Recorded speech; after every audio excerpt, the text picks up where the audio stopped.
जरा दिखाओ चैनल पे है तुम्हारे पास, चला दो जरा।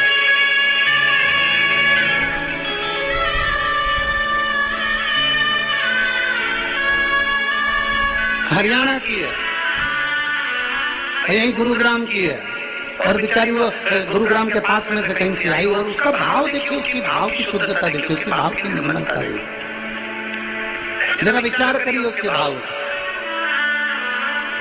और इतना ना जाने काय पे खड़ी है, पाइप माइप पर वो डंडे पर चिल्ला चिल्ला के किसी ने भेजा आशीष को, आशीष ने हमको दिखाया भाव। अरे कोई जाए जो काशी में मेरा रहेगा ले जा, कोई जाए जो काशी में मेरा रहेगा ले जा, ये कहना काशी वाले से तुम्हारी याती है, ये कहना सिहोर वाले से तुम्हारी याती है, ये खुद को नहीं सकती मेरा प्रेमा ले जा, मैं खुद को नहीं सकता मेरा प्रेमा ले जा, कोई जाए जो काशी में मेरा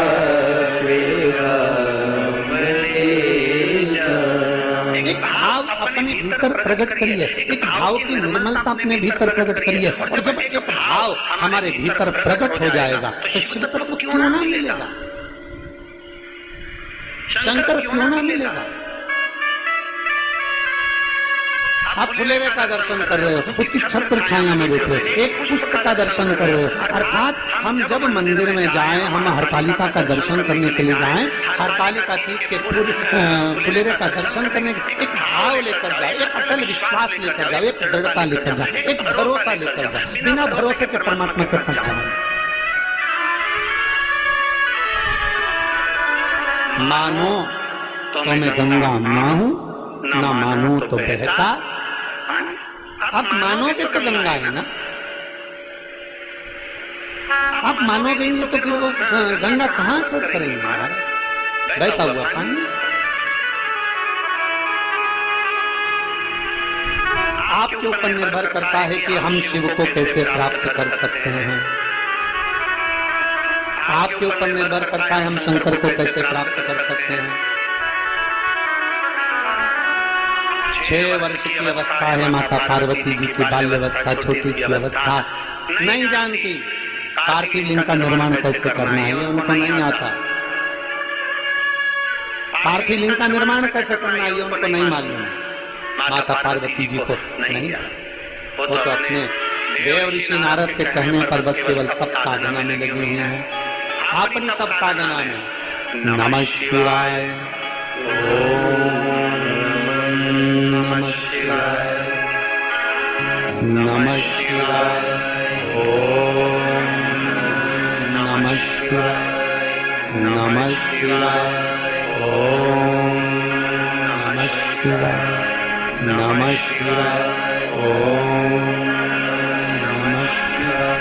अपनी तप साधना में माता पार्वती जी लगी, पंचाक्षर मंत्र का जाप कर रही, षडाक्षर मंत्र का जाप कर रही, बड़े प्रेम से भगवान शिव को पुकार रही, बड़े प्रेम से, एक विश्वास के साथ। पार्थिव लिंग का निर्माण करना नहीं आता हूं,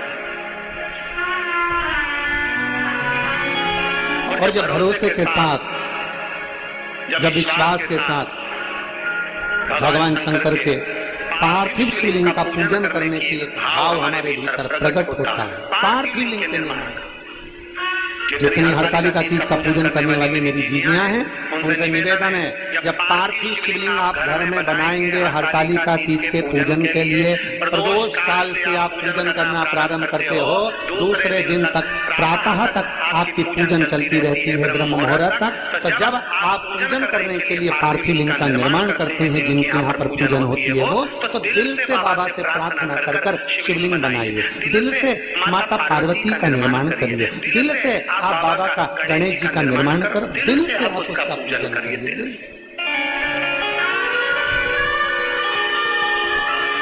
किनको लेकर गई थी माता पार्वती जी? हरतालिका तीज का कथा कहती है, जब पार्वती जी अपने घर से गई थी, भगवान विष्णु के साथ देवऋषि नारद ने हिमालय राज्य को कहकर कह दिया था कि पार्वती का विवाह नारायण के साथ कर दो। पार्वती को जैसे ही मालूम पड़ा, पार्वती जी अपना घर छोड़कर चली गई। अपनी दो सहेलियां थी साथ में, दो सखी,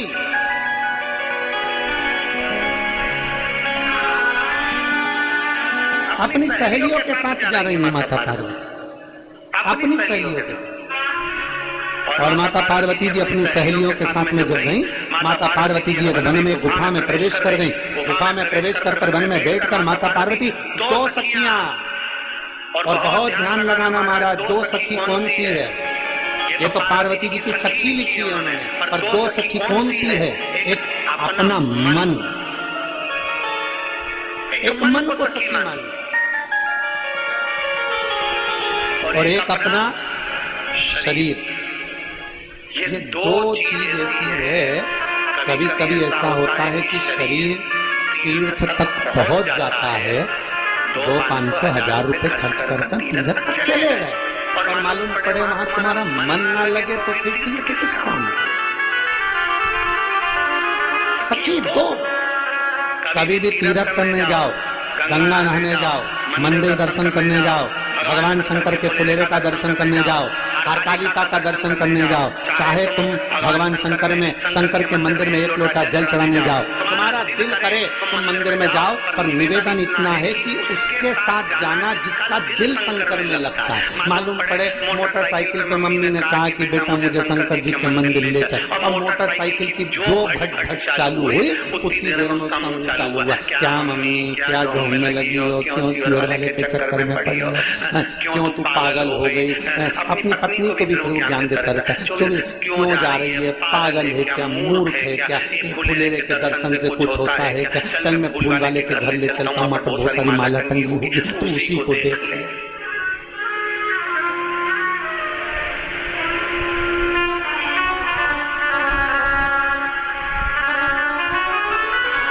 एक जो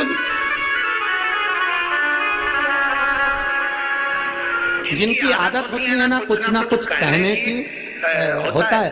एक पति पत्नी बैठे हुए थे,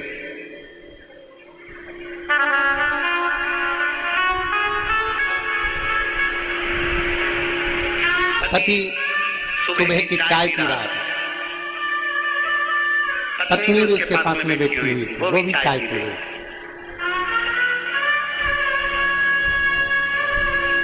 ये सुबह का वो मुहूर्त है जिस समय पर लड़ाई की शुरुआत होती है। पति भी चाय पी रहा है, पत्नी भी चाय पी रही है।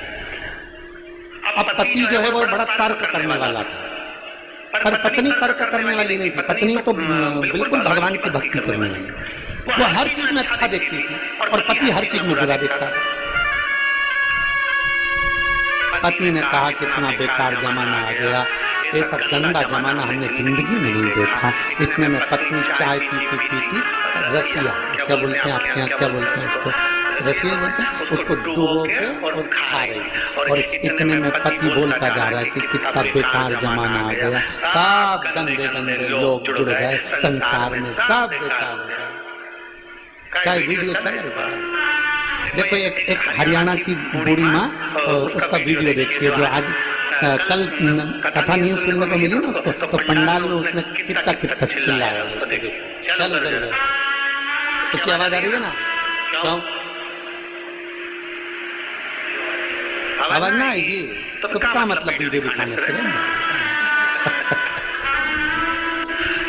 मतलब है शंभो। श्री शिवाय नमस्तुभ्यम। शिव तत्व। तो अब अपन अपनी कथा पर चले। जब चालू हो गया आवाज माता जी की तब देखेंगे। हो चालू है।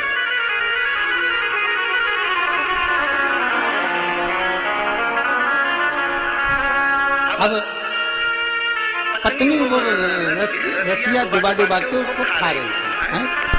और पत्नी रसिया डुबा डुबा कर उसको खा रही। अब पति बोला कि सब बेकार जमाना है, सब बेकार, सारा बेकार जमाना है। बहुत पति फिर चिल्ला कर बोला बड़ा बेकार जमाना आ गया, बड़ा बेकार जमाना आ गया। पत्नी बोली काय का बेकार, इतना जोरदार जमाना है, आज के जमाने जैसा तो कुछ भी नहीं है, कुछ भी नहीं। पहले परिवार इतना बड़ा रहता था, छोटा हो गया। पहले के समय में कितना परेशानियां होती थी, घर में पानी टपकता रहता था, अब सब अच्छा हो गया। पहले जाने आने के साधन नहीं थे, अब सारे साधन हो गए। पत्नी सब में अच्छा देख रही, पॉजिटिव, और पति हर एक में नेगेटिव। इतने में पति को आ गया। अब ये बोली और वो डोला, ये बोली और डोला। अब पति को आ गया गुस्सा। अब पति तो तर्क करने वाला, कहले क्या बेकार है। आज के जमाने में जिसका भला करो वही जूता मार कर जाता है, आज के जमाने में जिसका अच्छा करो वही गलत करके जाता है। पत्नी ने कहा ऐसा नहीं होता, सब अच्छा होता है, अपने भाग्य से होता है। इतने में पति ने कहा देख, अब पति ब्रेड पे मक्खन लगा रहा था खाने के लिए। अब मक्खन लगाते लगाते लगाते पत्नी से बोला देख, जितना अच्छा करो ना आज के जमाने में उतना बुरा होता है। देख मैंने इस ब्रेड में मक्खन लगाया है ना, अगर ये ब्रेड नीचे गिरी ना तो मक्खन के बल पे गिरे। मतलब अपन तो अच्छा कर रहा है, मक्खन लगाया, उसके बाद ब्रेड गिरेगी तो मक्खन के बल पे गिरेगी। इतने में पत्नी ने बोला नहीं नहीं ऐसा नहीं होता कि मक्खन के बल पे गिरेगी। मेरा मन कहता है कि ये मक्खन ऊपर रहेगा, ब्रेड नीचे रहेगी। देखो बूढ़ी माँ ने जो